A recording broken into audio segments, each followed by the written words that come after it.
दोस्तों नमस्कार। 2014 में भारत के गांव में रहने वालों की प्रति व्यक्ति आय 5,100 रुपए हुआ करती थी। आज की तारीख में यानी 2025 में गांव के रहने वाले लोगों की प्रति व्यक्ति आय 5,700 रुपए हो गई, यानी तकरीबन 600 रुपए की बढ़ोतरी हो गई। 2014 में शहरों में रहने वाले लोगों की प्रति व्यक्ति आय तकरीबन 78,000 रुपए हुआ करती थी, जो 2025 में बढ़कर 84,000 रुपए हो गई। यानी 2014 से 2025 तक की 11 वर्षों में गांव में प्रति व्यक्ति आय 600 रुपए बढ़ी, शहरों में यह प्रति व्यक्ति आय तकरीबन 6,000 रुपए बढ़ी।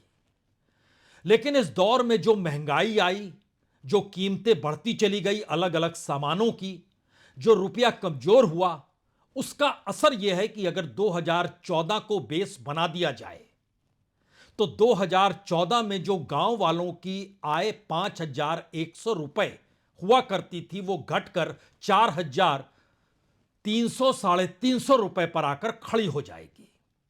इसी तरीके से शहरों में रहने वाले लोगों की प्रति व्यक्ति आय भी कम होते होते 78,000 जो कि 2014 में थी वो कम होकर 67,000 पर आकर खड़ी हो जाएगी, यानी 67,000 रुपए पर आकर खड़ी हो जाएगी।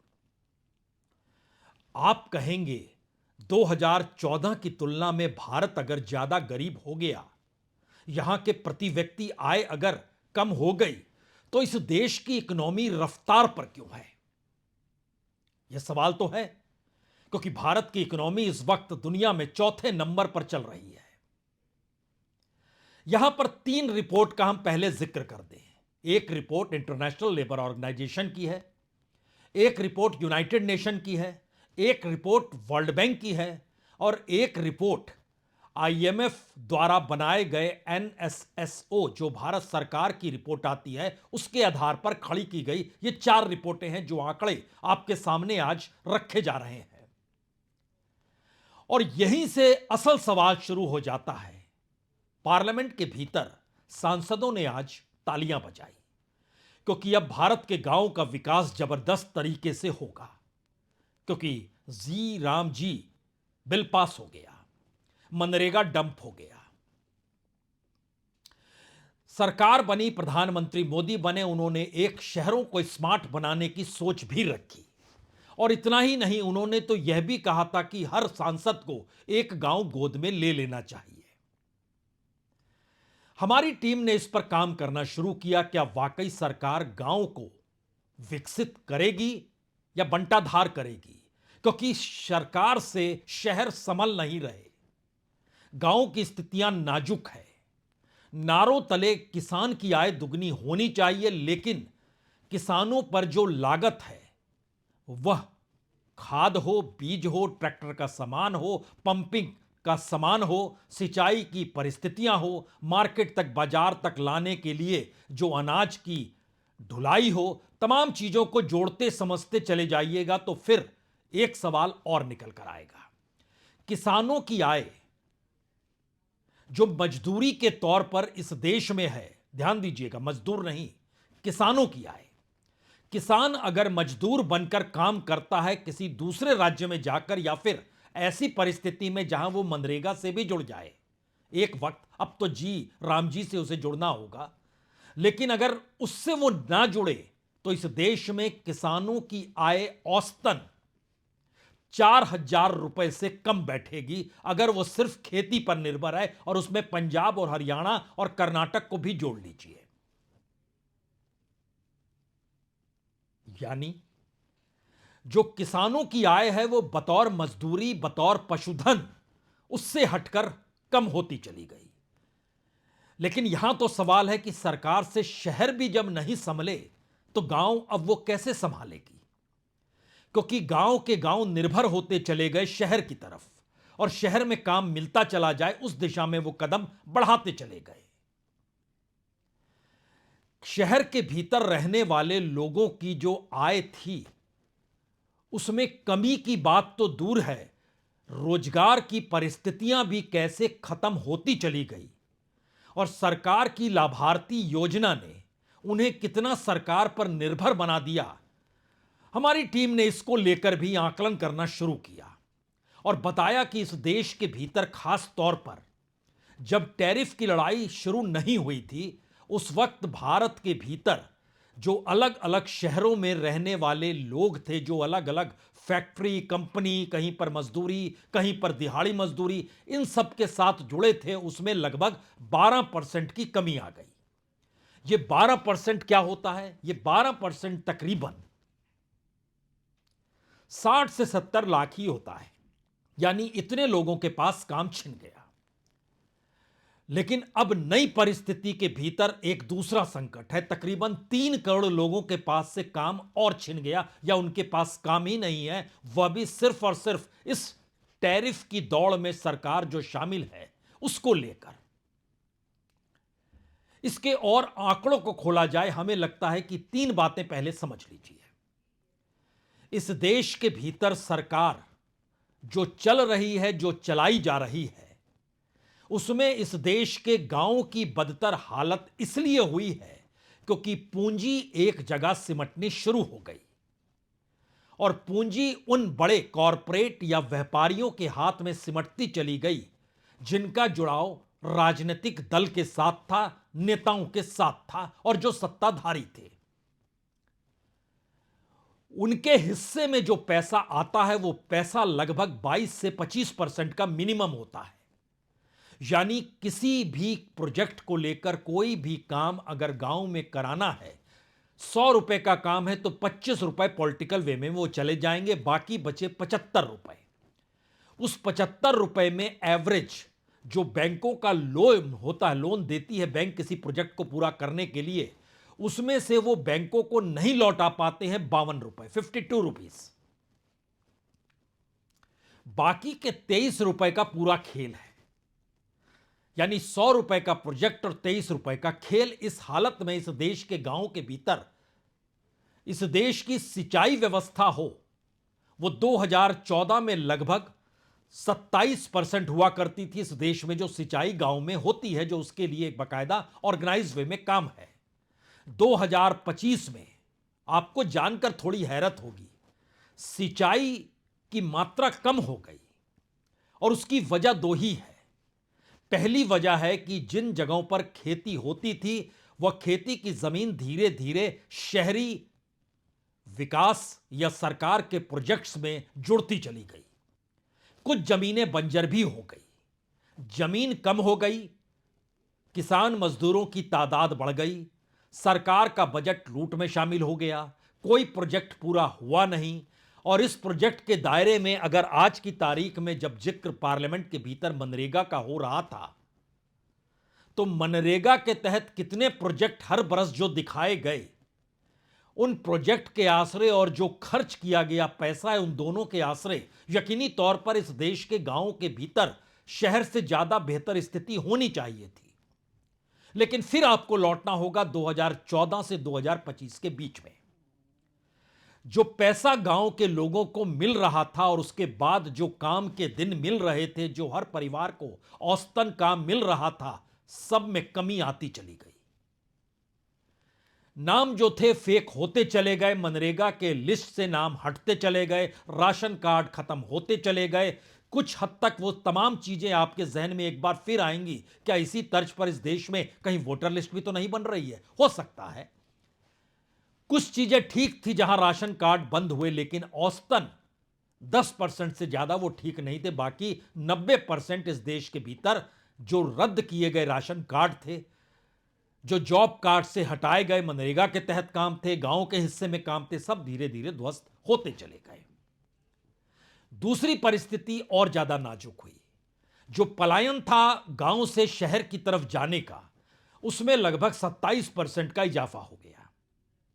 यह 27% क्या होता है?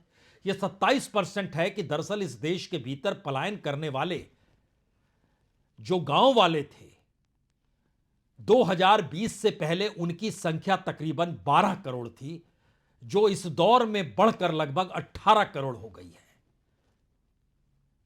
यानी और ज्यादा मुश्किल हालात में गांव से निकला हुआ शख्स शहर में जा रहा है और शहर के हालत, अब शहर पे आ जाइए।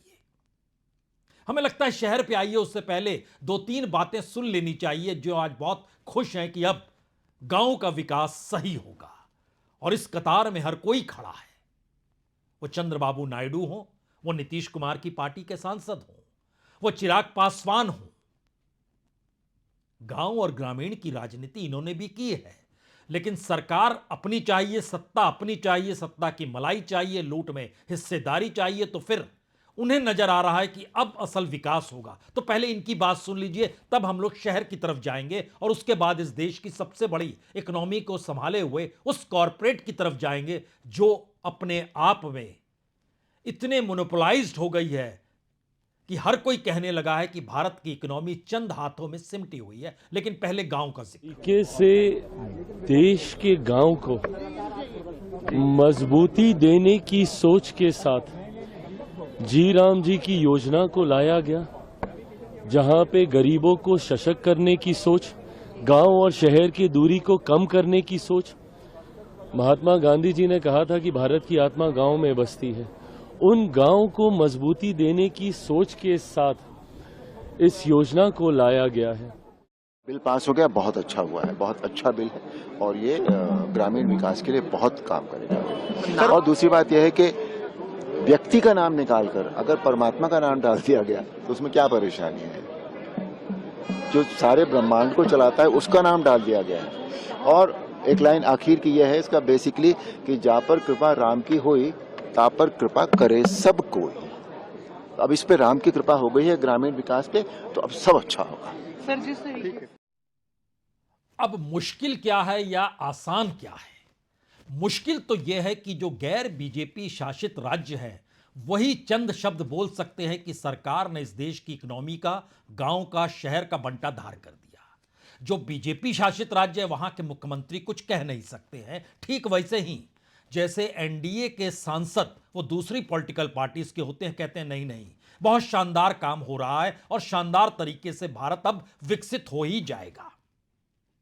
शहर के भीतर जो प्रति व्यक्ति आय है वो तीन हिस्सों में बांटी जाती है। एक दिहाड़ी मजदूरी, एक स्वयं का काम और दूसरा व्हाइट कॉलर काम यानी सरकार के साथ नौकरी पेशे का काम। एवरेज जो निकाला गया उसमें जो सरकारी नौकरियों के साथ काम करता है या जो ऑर्गेनाइज्ड काम होता है जिसमें तमाम सोशल सिक्योरिटी मिल जाती है, उसकी जो एवरेज आय है वो तकरीबन 18,000 है। एक 2,000 कम, एक 2,000 ज्यादा, इस दायरे में रखिए 16 से 20,000 के बीच में है। इससे ज्यादा आय शहर के भीतर जो काम है, ऑर्गेनाइज्ड है, परमानेंट है, सरकार के साथ है, प्राइवेट सेक्टर के साथ है, परमानेंट काम है। जो लोग अपना बिजनेस करते हैं उसकी कमाई 20,000 रुपए से पार करती नहीं है। यह देश के भीतर का एक एवरेज है। और जो दिहाड़ी मजदूरी है वो एवरेज के तौर पर जो निकलती है वो तकरीबन प्रतिदिन के लिहाज से निकलती है, वो एवरेज लगभग 300 से 400 रुपए प्रतिदिन का इस देश के भीतर बैठता। ये एक देश का सच है। लेकिन इसका दूसरा हिस्सा कहीं ज्यादा खतरनाक है। जिनके पास रोजगार है, जो स्वयं का धंधा कर रहे हैं, जिनको दिहाड़ी मजदूरी मिल रही है, इन सब से हटकर जिनके पास कोई काम नहीं है, उनकी संख्या इस देश में तकरीबन 18 करोड़ हो गई है शहर में। और 18 करोड़ लोग गांव से छोड़कर शहर आने लगे हैं इस दौर में। कितनों को काम मिलता है, नहीं मिलता है, कौन कैसे रहता है, ये छोड़ते चले जाइए। 4 शहरों को चुन लीजिए, दिल्ली, बंबई, चेन्नई और हैदराबाद। इन 4 बड़े जगहों पर जो हब है काम देने का, यहां पर बीते 11 वर्षों में तकरीबन 9% काम की कमी आई है। 9% काम की कमी का मतलब होता है लगभग 45 लाख लोग के पास इस दौर में काम नहीं। अगर 2014 से पहले होते तो इनके पास काम होता। यह एक रफ्तार है विकसित भारत के होने की। दूसरी स्थिति क्या है, खास तौर से जो हमने कहा शहर परेशान है टैरिफ की लड़ाई के बाद। एक लेटर तमिलनाडु के मुख्यमंत्री स्टालिन ने प्रधानमंत्री मोदी को लिखा। उन्होंने कहा कि आप कुछ कीजिए। यह अलग मसला है, प्रधानमंत्री कुछ कर तो रहे हैं। 3 देशों की यात्रा पर बूंद बूंद से सागर भरने की कोशिश हो रही है। किसी तरीके से कुछ राहत रियायत हो जाए। फ्री ट्रेड हर के देश के साथ होता चला जा रहा है। लेकिन सच क्या है? उस पत्र में यह लिखा गया कि देखिए 28% टेक्सटाइल तमिलनाडु से एक्सपोर्ट होता है, 40% लेदर तमिलनाडु से होता है, लगभग 85 लाख कामगारों के सामने इस वक्त काम का संकट है, 15,000 करोड़ का नुकसान हो गया है। खास तौर से जिसको निटवेयर कैपिटल ऑफ इंडिया कहते हैं, तिरुपुर, वहां पर 30% फैक्ट्रियां बंद हो गई हैं, प्रोडक्शन ठप पड़ा हुआ है। और तिरुपुर हो, कोयम्बटूर हो, इरोड हो, करूर हो, यहां 60 करोड़ का नुकसान जिस तर्ज पर हुआ है वो सीधे एमएसएमई के दायरे में आया है। यह सिर्फ चंद दिनों की बात है, कोई बहुत पुरानी बात नहीं, साल भर के भीतर का आंकड़ा है। जो चमड़े का काम, खास तौर से जो फुटवियर है, वो वेल्लोर, रानीपेट, तिरुपुट्टूर यहां पर होता है। और इस दौर में अंतर्राष्ट्रीय तौर पर जो भारत का माल देश खोजते थे, अब वो सारे लोग शिफ्ट हो गए हैं वियतनाम, बांग्लादेश, कंबोडिया, उनसे सामान खरीद रहे हैं। तो आप कुछ कीजिए। उत्तर प्रदेश के आगरा और कानपुर की स्थिति भी अच्छी नहीं है। महाराष्ट्र के भीतर, पश्चिम महाराष्ट्र में और जिले जिले एमआईडीसी में जो प्रोडक्शन होता है, वहां पर भी स्थिति अच्छी नहीं है। लेकिन यूपी में बीजेपी के मुख्यमंत्री हैं, महाराष्ट्र में बीजेपी के मुख्यमंत्री हैं। बोले तो बोले कौन? और कोई बोले नहीं और कोई सवाल ना उठाए तो सवाल गुजरात का भी आएगा। गुजरात के भीतर जो टेक्सटाइल इंडस्ट्री की हालत है, जो डायमंड्स की स्थिति इस दौर में खास तौर से सबसे ज्यादा, जो दिसंबर का महीना होता है, डायमंड दुनिया के बाजार में छा जाता है, लेकिन उसमें लगभग 55% वह अमेरिका का बाजार होता है, जो अभी ब्लॉक हो गया है। क्या करे? कोई बोले तो कैसे बोले? यह जो मोनोपोली की स्थिति है वो कितनी खतरनाक या कैसे है, इसका एक अंदाजा आपको सिर्फ इससे लग जाएगा कि इस देश के भीतर जो 12 बड़े सेक्टर हैं, मसलन उसमें अगर आप टेलीकॉम लेंगे तो उसमें दो ही की चलती है, एक जियो है, एक एयरटेल है। 75% हिस्सा उनके हिस्से में आता है। जो एयरपोर्ट है वो अडानी है और जीएमआर है, 64-65% उनके हिस्से में आता है। इंडिगो का सवाल भी आया था कि इंडिगो के हिस्से में कितना, लगभग 64% तो इंडिगो के हिस्से में है। जिस दिन ठप उस दिन आपने देख लिया। यूपीआई ट्रांजैक्शन जो होता है वो फोन पे और गूगल पे 84% इनके हिस्से में आता है। डीटीएच के जो सब्सक्राइबर है वो भी टाटा प्लाई और एयरटेल के जरिए लगभग 60-65% इनके हिस्से में आता है। जो डिपोजिटर्स हैं, जिसमें खास तौर से एक्टिव क्लाइंट अकाउंट जो होता है, वो सीडीएस और एनएसडीएल के हिस्से में आता है और किसी के हिस्से में आता ही नहीं है। ऑयल रिफाइनरी 2 कंपनियां सिर्फ चलाती है। पोर्ट्स इस देश में 2 कंपनियों के पास है। स्टील सिर्फ 2 कंपनियों के हिस्से में है। सवाल भारत के इकोनॉमी के डेड होने का नहीं है, सवाल तो मोनोपोली का है, जिसका जिक्र राहुल गांधी जर्मनी तक में जाकर करने से चूके नहीं है। What the BJP does, what specifically Mr. Narendra Modi does, is helps monopolies crush these people.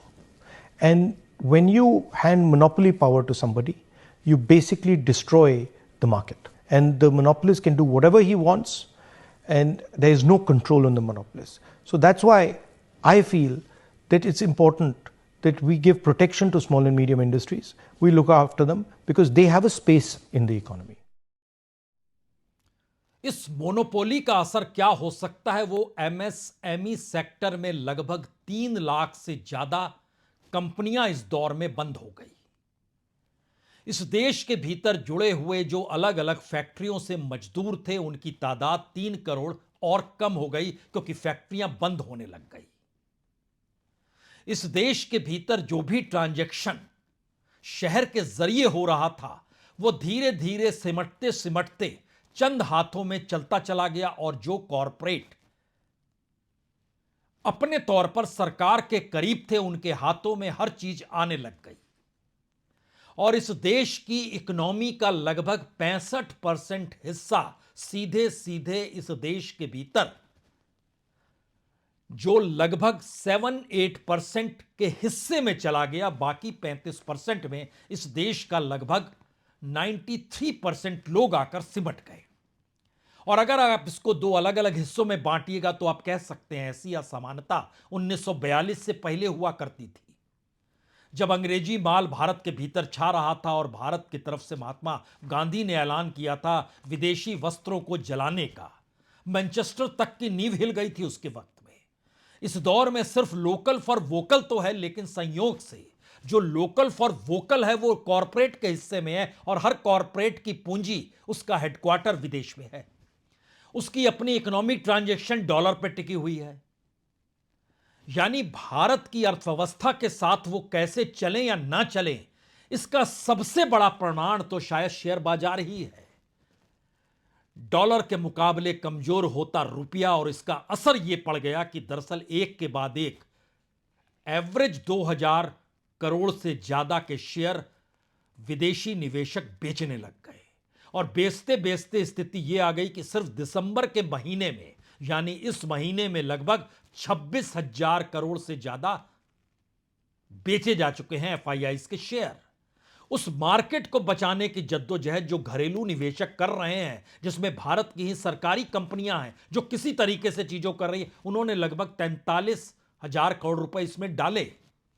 लेकिन सवाल है कि 26,000 करोड़ रुपए के शेयर तो निकल गए। नवंबर के महीने में भी लगभग 17,000 करोड़ से ज्यादा के शेयर्स बेचकर एफआईआईज निकल गए। रुपए की शक्ल में शेयर बेचना है, मुनाफा ही मुनाफा है, निकलते चले जा रहे हैं। और आरबीआई इस बात को कह रहा है नहीं नहीं हमारी इकोनॉमी ठीक है। मीडिया सवालों पर खामोश है, वो बताने को तैयार नहीं कितनी फैक्ट्री बंद, कितने एमएसएमई बंद, कितने रोजगार खत्म, कितने कामगारों के पास काम नहीं, आय कम होती चली जा रही है, कीमतें बढ़ रही हैं, उसके पास कोई रास्ता नहीं है। और जो आखिरी सबसे महत्वपूर्ण बात है, भारत के कच्चे माल की निर्भरता चीन पर किस तरीके से बन गई है, चाहे वह इस देश के भीतर का सर्विस सेक्टर ही क्यों ना हो, आईटी सेक्टर ही क्यों ना हो। अगर कच्चा माल जो अलग अलग सॉफ्टवेयर और हार्डवेयर की शक्ल में भारत आता है, अगर वो बंद हो जाए तो भारत की इकोनॉमी ढहढा जाएगी। यानी भारत के लोग सरकार के लाभार्थी योजना पर आश्रित हैं और भारत सरकार इस देश को चीन के कच्चे माल पर आश्रित कर चुकी है। शायद इसीलिए सबसे बड़ा संकट मौजूदा वक्त का यही है, क्या वाकई अंदरूनी तौर पर अपनी इकोनॉमी को चंद हाथों में जो थमाया गया, वो चंद हाथों ने भारत के भीतर ना रोजगार देखा, ना शहर देखा, ना गांव देखा। और हम ये कह सकते हैं उन्होंने तो शेयर बाजार भी नहीं देखा, सरकार तो उसे बचाने भी निकल पड़ी। और तो और भारत के बैंकों से लिया गया लोन जो मैन्युफैक्चरिंग और प्रोडक्शन हाउसेस के पास गया है, उन्होंने भी नहीं लौटाया पैसा। और वो पैसा ना लौटाने की 11 बरस की पूरी तादाद जो मैन्युफैक्चरिंग सेक्टर से जुड़ी हुई है, वो तकरीबन 7.5 लाख करोड़ की है जो नहीं लौटाया गया। और कहा गया हमें पैसा दीजिए, हम इस क्षेत्र में कमाल कर देंगे, लेकिन कुछ भी नहीं हुआ। सरकार दंडवत है क्या कॉरपोरेट और पैसे के सामने? या सरकार की पॉलिसी यही है, या फिर इस दौर की पॉलिटिक्स यही है? उसी पूंजी के आश्रय चलना है जो पूंजी सस्ते सुलभ तरीके से उपलब्ध होती चली जाए। और अभी तक शहर कंगाल हुए, अब आने वाले वक्त में गांव भी कंगाल होंगे और फिर आखिरी शब्द हे राम ही होगा। बहुत बहुत शुक्रिया, बहुत बहुत शुक्रिया।